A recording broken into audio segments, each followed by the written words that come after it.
अंशच्या हॉस्पिटलचा हा 5वा दिवस आहे. तर मग आमचं हॉस्पिटल वगैरे सगळं करून झाल्यावरती मग आम्ही विक्रोळीला जाणार होतो. ते तर मी तुम्हाला सांगितलंच होतं.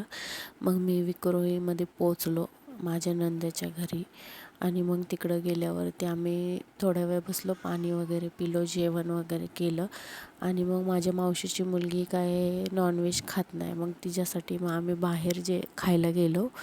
मग तिकडं गेल्यावरती पाणीपुरी वगैरे खाल्ली, ज्यूस वगैरे पिलो, भजे वगैरे खाल्ले आणि पोरांची खूप जास्त मस्ती चाललेली आणि आमचं पण इथं व्हिडिओ काढायचं चाललेलं. मी व्हिडिओ काढते म्हणून सगळ्यांना खूप जास्त हसायला येतं की सारखंच व्हिडिओ काढते म्हणून.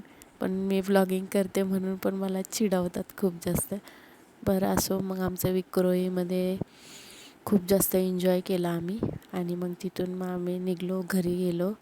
घरी आराम वगैरे केला आणि हा आमचा दौंडचा प्रवास आहे. दुसऱ्या दिवशीचा हा व्हिडिओ आहे, पण मी त्याच ब्लॉगमध्ये सगळं टाकून दिले. मग आम्ही दौंडला निघलो होतो. इथं तर बापरे आमचे खूप जास्त हाल झाले. मग ट्रेनमध्ये आमचं खायचं चाललं होतं. मग पेरू खाल्ला, वडापाव खाल्ला. तर असा होता आमच्या हॉस्पिटलचा पूर्ण प्रवास. खूप जास्त थकलो होतो आम्ही. Thank you so much for watching.